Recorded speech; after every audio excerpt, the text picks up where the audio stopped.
Hello and welcome to 2 Fire Tech. Today we are going to unbox this beauty, the AOC C24G2 monitor. Stay tuned until the end and you might find some extra bits that could help you in some way. If you are looking forward to buying this monitor, you can find it around 800 to 900 price range. The link is in the description below. We are also providing this monitor as an option with our pre-built gaming PCs. You can ask for this monitor with the PC. Now, this video is sponsored by us. I mean, if you like great and excellent value for money pre-built gaming PCs, then you should check out our website www.2fartech.com. You can buy the PCs directly from us or from Amazon, delivered anywhere in UAE. Now let's get back to our unboxing. In this video, I will also do a quick review of this 24-inch curved 165 Hz gaming monitor and give you my opinion. Honestly, this monitor was unboxed a few months ago, and since then I have sold few units and I'm much more familiar as of now. I have also unboxed and tested the MSI Optics G24C4. I know the naming is almost the opposite of this one. Is actually 144 Hz. Now opening the box is pretty simple, and on the cardboard top side you can see two basic instructions. On the left side you can see the instruction on how to set up the monitor properly and how to connect it to the PC, also the other features of this monitor. On the right side you can see how to take the monitor out of the box. I suggest you follow these instructions as well. Let's see what's inside. First comes out the power cord, then an instruction manual,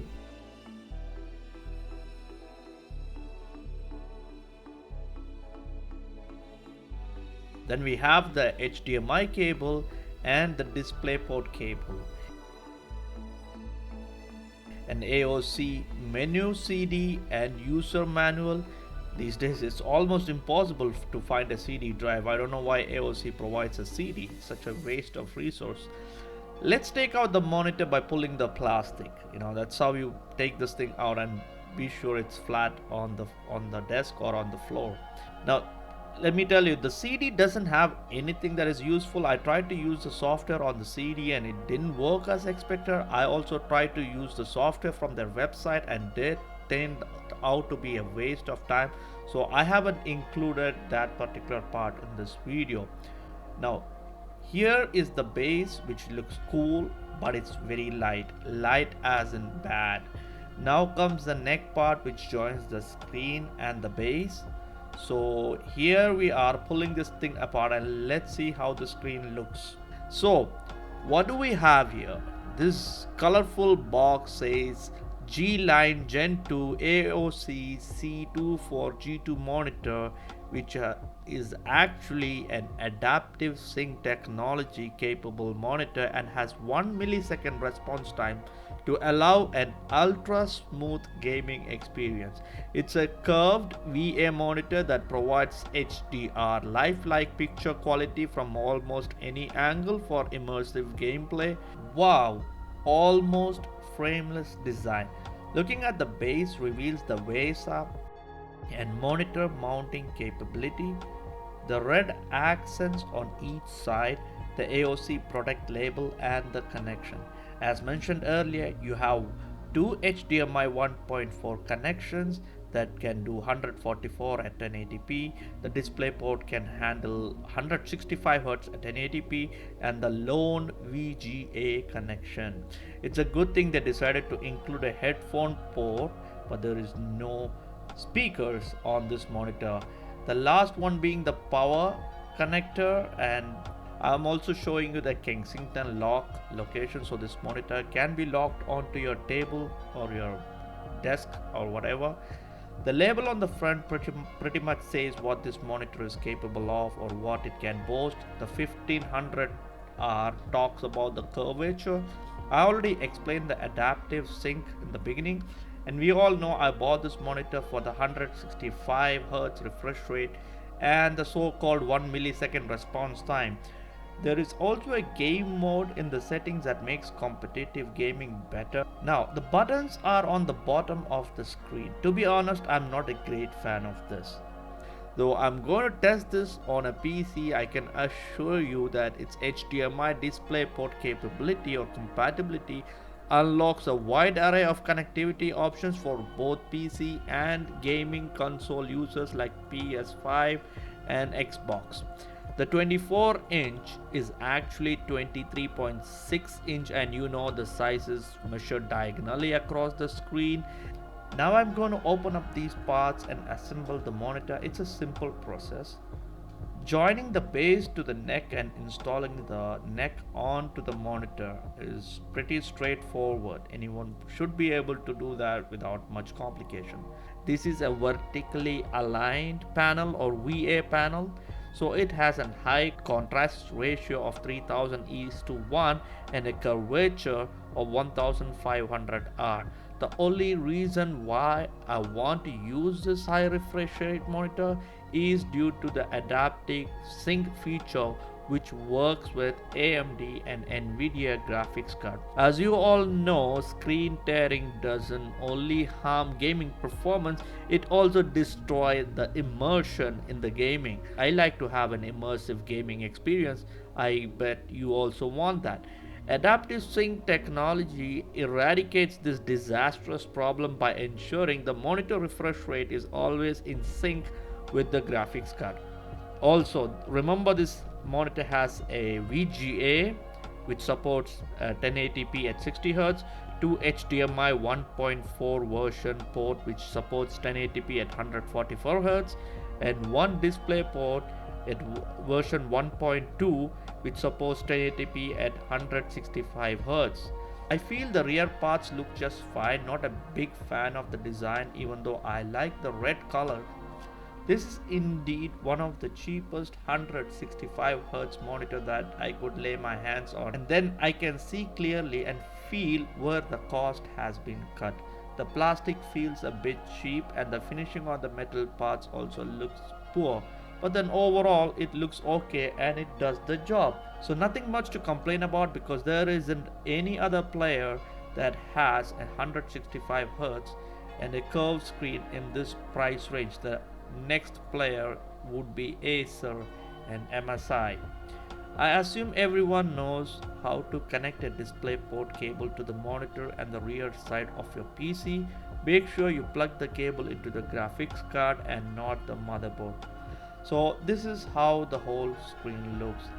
Remember a few things. This monitor does not have built-in speakers. It has a headphone out jack where you can connect your headphone or external speakers. It doesn't have any USB ports or USB hubs built into it. It doesn't have RGB lighting. The monitor can't be rotated, and the whole monitor weighs only around 4.5 kgs or less. Let's look at the forward and rear tilt of -5 degrees to +23 degrees. The height adjustment is pretty decent. Unfortunately, the screen doesn't pivot on its rear axis, or it doesn't rotate as you can see, but the whole screen can be rotated on the base. That is a great feature in my opinion. Let's do some setting in Windows to enable that 165Hz we paid for, because by default Windows only select 60Hz. This is one big mistake most of the people make. They just plug in the monitor and assume that it's automatically enabled as 165Hz. Now this is how you enable the 165Hz, and it will show up if you use the DisplayPort cable. Let us check out the buttons and their functions. You can see I'm struggling to press the button to the level of annoyance. The button on the left allows me to select the display input. The next two buttons, which are the second and third button from the left, allows me to quickly cycle through the game modes that I had mentioned earlier. If you watch closely, you can see the change in color and the display while I cycle through these modes. Remember, when you select a particular game mode, the color might not be as original as the real or as the normal version. This is made so that it helps you to be competitive in gaming. The fourth button is actually the main menu button. You have a ton of options here. The first option is the luminance. You can either select contrast and brightness manually or select the preset option from the ECO mode.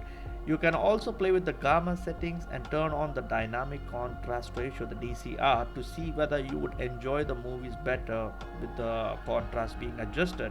The HDR mode is off by default. I'm not sure whether everyone prefers HDR enabled for non-HDR content. The enhancement is artificial with advanced algorithmic functions. It's more like AI that brings life to the normal images by improving color, contrast, clarity, and image sharpness. Play with that and see what you would actually like. Then you have the color setup. By default, I found color temperature to be warm. There is also an sRGB mode. I'm changing it to the normal mode. Then you have the picture boost option, or an option to boost the image on certain area of the screen. The OSD setup over here, you can select the OSD language, the timeout, volume control for headphone output, and even set up a break reminder. The game setting is the spot where you can dial this monitor settings to suit or your gameplay and your response. Right now the adaptive sync is turned on and the overdrive is set to off. I'm going to leave it at that. The extra option shows some important details, especially tells you if your monitor is actually running the 165Hz or not. Let's try some Call of Duty Warzone on this. I'm going into practice mode for obvious reason. Overall, I'm enjoying the gameplay. There seems to be a slight blur and I haven't optimized the options on the menu to reduce the lag and improve the response time, which is possible even further. Like I said earlier, anyone who is getting this monitor should use the game setting in OSD to find their sweet spot. You will be overall happy with this monitor if you haven't used an IPS display or higher end monitor. This monitor is typically meant for first time buyers of higher refresh rate monitors. So if you have a gaming PC or gaming capable PC and you want a monitor that does more than 60 Hz, then this is definitely worth the trouble. But if you're a real competitive player who looks at every possible advantage from a gaming monitor, then you might find certain weakness, especially if you are in a very bright room or sunlit room. For me, the monitor performed very well and I was able to dial in settings that helped me get more competitive. In the Call of Duty Warzone, you can see the screen tear is completely eliminated, which is one of my biggest issue with the 60 Hz monitor that has a lot of screen tear and the response lag. The response has improved tremendously thanks to the low or 1 millisecond claimed response time by the monitor. So overall the monitor is good, as I mentioned earlier, and that's pretty much that I can cover in this review, in this quick review. If there is anything more, I might create another video to show the possibilities or the capabilities of this monitor in detail if it is worth it. So thank you for watching. If you want or if you can, go ahead and hit that like and give us a subscribe so that we can keep doing this in the future. So you all have a wonderful day.